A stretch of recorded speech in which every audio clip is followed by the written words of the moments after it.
तो कुछ एक रीजंस के वजह से मिराक्युलस स्कारलेट लेडी का पिछला एपिसोड काफी लेट होकर अपलोड हुआ था, जिसका भरपाई करने के लिए मैंने सोचा कि उन्हें एक ही दिन में दो एपिसोड्स अपलोड किया जाए। तो आज के वीडियो में हम लोग ब्रेक डाउन करने वाले हैं मिराक्युलस स्कारलेट लेडी का 8वां एपिसोड। अगर तुमने इसके पहले के 7 एपिसोड्स नहीं दिखे तो डिस्क्रिप्शन में जाओ, जहाँ पर से कि तुम्हें इसका पूरा का पूरा प्लेलिस्ट का ही लिंक मिल जाएगा। सो इस एपिसोड की स्टार्टिंग में ही हमें आलिया को दिखाए जाते हैं, जो की लेडी ब्लॉक के लिए शूट कर रही थी। स्कारलेट लेडी भी उसी समय उड़ते हुए कहीं पर जा रही थी, लेकिन जाते समय स्कारलेट लेडी की लिपस्टिक आके गिरती है सीधा आलिया के मुंह में। रुको जरा एक सेकंड, लेकिन सीरीज में तो किताब गिरी थी ना मैरिनेट से। अरे यार, क्या मैं बिना इसने तो अपनी जिंदगी में भी कभी किताब नहीं छुई होगी। और मेरी ये बात बिल्कुल भी झूठ नहीं है, तुम लोगों को भी अभी पता चल जाएगा। एनीवे, जिसके बाद क्लोई लेडी ब्लॉक देखते हुए कह रही थी, ये लिपस्टिक तो मुझे फिर कभी मिलने से ना। आगे टिकी क्लोई से कहती है, तुम्हें तो ये सब छोड़ के अपनी मिड टर्म्स की तैयारी करनी चाहिए। जो सुन के क्लोई कहती है, यक, ये सब सबरीना संभाल लेगी। देखा, मैंने कहा था ना। वेल, क्यों ना तुम उसे एग्जिबिट के लिए लेकर जाओ, जहाँ पर से कि मुझे पक्का पता है तुम्हें वहाँ पर से कुछ ना कुछ लेडीबग के लिए मिल ही जाएगा। जो सुन के क्लोई सोच रही थी, वाह क्या बात है, एग्जिबिट में बहुत सारे लोग होंगे, मेरे बहुत सारे लोग तारीफ करेंगे, और यही सब सोच के खुश हो रही थी। और इसलिए क्लोई खुशी के मारे टिकी को पकड़ कर कहती है, सबरीना से कह दो हमारी स्टडी डेट कैंसिल करने के लिए। जिसके बाद हम लोग मैरिनेट और आलिया को देखते हैं, जहाँ पर कि आलिया मैरिनेट से कह रही थी, ये मिड टर्म्स तो मेरे को रुला कर रहेगी। जो सुन के मैरिनेट बोलती है, हाँ ऐसा तो होना ही था, तुमने अपना सारा समय एक लिपस्टिक के पीछे लगा दिया। और तभी एलेक्स आलिया को फोन कर कहती है, हे व्हाट्सअप, तुम्हें पता है ना जो तुम्हें इतना पसंद है वो किसी वजह से यहाँ पर लोवर म्यूजियम आया हुआ है। जो सुनकर आलिया एलेक्स से कहती है, हम लोग रास्ते में है, बहुत जल्द आप पहुँचेंगे। फिर हम लोग हमारे भाई को देखते हैं, जो कि फ्लेक्स से कह रहा था, देखो यहाँ पर इस कार्ड से रिलेटेड सारे अपडेट आते हैं, जैसे कि वो अभी लोवर म्यूजियम गई हुई है और वो भी बिना किसी रीजन के। जो सुनकर फ्लेक्स बोलता है, क्या पता वो वहाँ पर टिकी के कहने पे पुराने लेडीबग के बारे में कुछ इन्फॉर्मेशन निकलने के लिए गई हो, और बेशक ब्लैक कैट की स्टाफ के बारे में हमें कुछ नहीं पता। जो सुन के अपना भाई बोलता है, हम लोग वहाँ पर जा रहे हैं। फिर म्यूजियम में मैरिनेट आकर एलेक्स को हाय बोलती है, लेकिन आलिया तो यहाँ पर खुशी के मारे एलेक्स को धक्का देकर जाने लगती है स्कारलेट लेडी के इंटरव्यू लेने के लिए। लेकिन तभी पीछे से एक और बंदा के आलिया को डबल क्रॉस करके चला जाता है, जिसे देखकर मैरिनेट कहती है, ये तो तुम्हारा भाई है ना। जिसके रिप्लाई में एलेक्स भी कहती है, हाँ ऐसा ही कुछ है। एंड आलिया कर एलेक्स से कहती है, मुझे तो लगा था ये एग्जीबिशन किंग टोड को लेकर होने वाला था। जो सुनकर एलेक्स कहती है, अखेनाटेन उसके फादर का नाम है, ये कल को तुम्हारी एग्जाम के लिए चाहिए होगी। फिर मैरिनेट आकर एलेक्स से कहती है, मुझे तो लगा था हम लोग यहाँ पर रहते रहते कुछ अच्छी चीजें देखने वाले हैं। जो सुनकर एलेक्स कहती है, तो फिर ठीक है, क्यों ना तुम ये पापायरस स्क्रॉल देख लो। जिसके नेक्स्ट पैनल में हम लोग देखते हैं स्कारलेट लेडी मैरिनेट और एलेक्स मिलके स्क्रॉल देखने में लगी थी। बट तभी फिर से एलेक्स का भाई के सभी लोगों को धक्का देकर कहता है, मैंने बताया था ना कि मेरा पापा यहाँ पर है। इस धक्के की वजह से मैरिनेट गिरने ही वाली थी, लेकिन सही समय पर अपना भाई के अपने मैरिनेट को बचा लिया था। अब अपना भाई यहाँ पर अपना मैरिनेट को पकड़ कर पूछता है, तुम ठीक तो हो ना मैरिनेट? एड्रियन, तुम यहाँ पर क्या कर रही हो, चांद के राजकुमार? लेकिन तभी स्कारलेट लेडी एजेंट से चिपक कर कहने लगती है, तुम यहाँ पर सिर्फ मुझसे मिलने के लिए आई हो ना, यही तो है हमारे कपल पावर। लेकिन अपना भाई तो इधर को सोच रहा था, है भगवान ये तो अपना एक फैन निकला। अरे मैं तो यहाँ पर सिर्फ एग्जीबिशन के लिए आया था, मुझे ऐसे छूना बंद करो। अरे हाँ, इसमें फ्यूचर लेडीबग की मिराक्युलस है इसीलिए है ना? अरे नहीं, असल में मैं तो ब्लैक कैट के बारे में कुछ अफवाह सुन के यहाँ पर आया था। और ये सब सुन के एलेक्स की फादर काफी गुस्सा होकर कहने लगता है, ये एग्जीबिशन असल में तूतनखामन के लिए रखा गया है। आगे एलेक्स का भाई इस स्क्रॉल को दिखाकर कहता है, पापा देखिए, नेफ्रेकिटी और अखेनाटेन वो दोनों ही उनके पहले ही मारे गई थी। और फिर आता है सूरज का देवता, जिनका नाम था रा, उन्होंने नेफ्रेकिटी को अपना देवी बना लिया था। जो सब सुन के एलेक्स कह रही थी, नहीं ऐसा कुछ नहीं हुआ था। एलेक्स का भाई आगे और कहता है कि अखेनाटेन सूरज के देवता के साथ एक सौदा किया था कि अखेनाटेन सूरज के देवता को एक नई बीवी ला कर देगा, जिसके बदले में उसे नेफ्रेकिटी को वापस करना होगा। और इसी स्क्रॉल में ही उस रिचुअल के बारे में भी सारा कुछ डिटेल में लिखा हुआ है, जिसे कि आज तक सिर्फ और सिर्फ मैं ही खोज के निकल पाया हूँ। लेकिन ये सारी चीजें तो एलेक्स को महज एक बकवास लग रही थी, जिसके वजह से ये दोनों ही भाई बहन में तू तरह में होने लगते हैं। जिसके बाद एलेक्स का बाप भी आकर कहता है, जलाल तुम म्यूजियम के आर्टिफैक्ट यूज नहीं कर सकते। जो सुनकर जलाल भी ये कहकर चला जाता है, आप लोग मुझे समझते ही नहीं। और फिर आलिया आकर कहती है, जो भी हो लेकिन लेडीबग से रिलेटेड चीजें कहाँ पर है स्कारलेट लेडी? और मैरिनेट भी आकर एड्रियन से सवाल करती हुए पूछती है, क्या तुम्हें कुछ पता है पुराने ब्लैक कैट के बारे में? जो सुनकर दोनों ही यहाँ पर कुछ सोच नहीं पा रहा था। और फिर हमें जलाल को भी दिखाई जाते हैं, जो कि यहाँ पर भी सीरीज की तरह अकोमटाइज्ड होता है। जलाल यहाँ पर अकोमटाइज्ड होने के बाद सीधा म्यूजियम में आके सभी लोगों पे अटैक करने लगती है, जिससे बचने के लिए मैरिनेट और एड्रियन एक कोने पे छुप जाते हैं। जहाँ पर एड्रियन मैरिनेट से कहता है, तुम जल्दी से यहाँ पर से भाग जाओ, और ये तो जलील है, सिर्फ एक वही बंदा है जो देवताओं की जादू और लिखावट को इतनी गलत तरीके से ले सकता है। सो दोस्तों, आलिया यहाँ पर लाइव है सिर्फ आप लोगों के लिए लेडी ब्लॉक पे। जो सब देख के एलेक्स कहती है, क्या ये लड़की पागल है? हाँ ज्यादातर ही। और उधर को तो अपना भाई पीछे से खिसक रहा था। अब ये एड्रियन कहाँ पर चला गया क्या पता, मुझे वो कहीं पर दिख क्यों नहीं रहा, क्या पता वो शायद से पकड़ा गया हो। एंड आगे स्कारलेट लेडी आके अपने योयो से फेरो पे अटैक करती है, जिसे कि फेरो बस अपने हाथों से ही रोक लिया था, जो देख के स्कारलेट लेडी के अंदर से लिटरली फट गई थी। और तभी कैटनोर पीछे से आकर कहता है अगर तुम एक परफेक्ट ओपोनेंट के तलाश है तो फिर आकर मुझसे भी रोना। बट फेरो भी लाइक अबे भाई तू है कौन बे,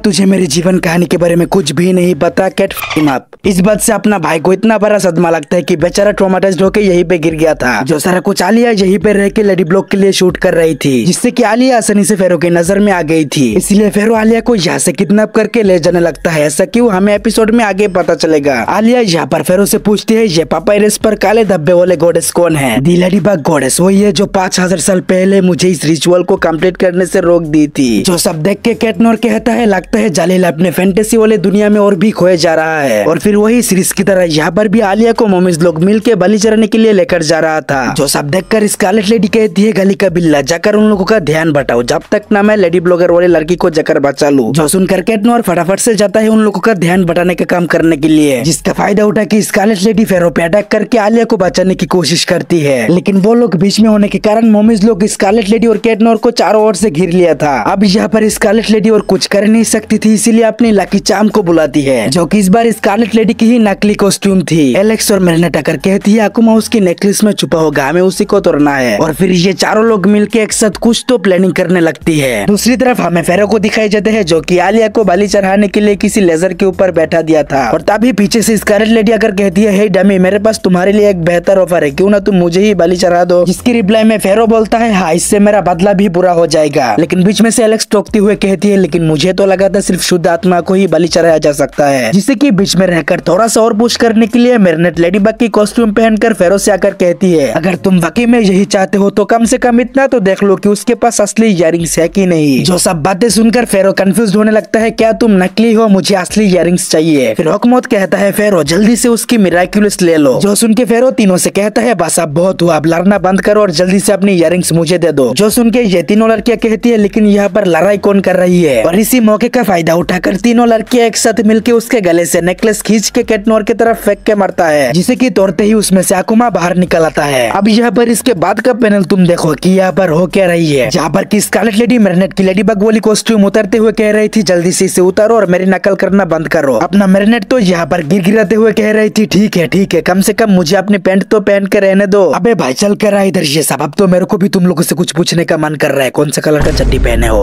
एनीवे जिसके बाद हम लोग देखते हैं आलिया स्कारलेट लेडी से कह रही थी मुझे बचाने के लिए तुम्हारा शुक्रिया, लेकिन क्या सच में तुम्हारी उम्र 5000 साल ही है ना। जो सुन के स्कारलेट लेडी ये कह के चली जाती है तुम्हें इससे क्या मतलब। फिर हम लोग हमारे भाई को देखते हैं जो कि मेरिनेट की टांग खींचते हुए कह रहा था तुम सच में बहुत क्यूट दिख रहे थे मेरे प्रिंसेस। और एलेक्स तो कह रही थी इस फोटो को तो मैं अपने चैट ग्रुप में शेयर करने वाली हूँ। जो सब सुन के मेरिनेट सिर्फ शर्माते हुए कह रही थी नहीं ऐसा मत करना। जिसके बाद हम लोग कुछ देर बाद का सीन देखते हैं जहाँ पर एड्रियन आकर मेरिनेट से कह रहा था मुझे खुशी हुई कि तुम सभी लोग ठीक हो, माफ करना वो फेरो ने मुझे यहाँ से भगा दिया था। एंड फिर मेरिनेट एड्रियन से पूछती है क्या तुम्हें अभी तक पुराने कैटनोर के बारे में कुछ नहीं मिला। जो सुनकर एड्रियन बोलता है कि नहीं मुझे लगता है कि मेरा दोस्त मेरे साथ मजाक कर रहा था। मेरिनेट बोलती है ओ अच्छा ठीक है कोई बात नहीं, तुम्हें तो हमारी स्टडी ग्रुप ज्वाइन कर लेना चाहिए। जो सुनकर अपना भाई बोलता है ठीक है मैं जरा नेथेनियल को भी कॉल करके बता देता हूँ। And yeah that's it for this amazing miraculous scarlet lady episode 8। Episode 9 भी काफी जल्दी आएगा, जिसके लिए तुम्हें इस वीडियो के कमेंट सेक्शन में ज्यादा से ज्यादा कमेंट करना होगा और लाइक शेयर एंड सब्सक्राइब तो करना ही है। तुम लोग करते क्यों नहीं यार। मैंने सोचा था कि इस साल के एंड में आते आते 50 के हो जाएगा मेरे चैनल पर, लेकिन इस साल तो हुआ नहीं, अगले साल का पता नहीं। बाकी मिलते हैं नेक्स्ट एपिसोड में, तब तक के लिए stay connect of my miraculous universe.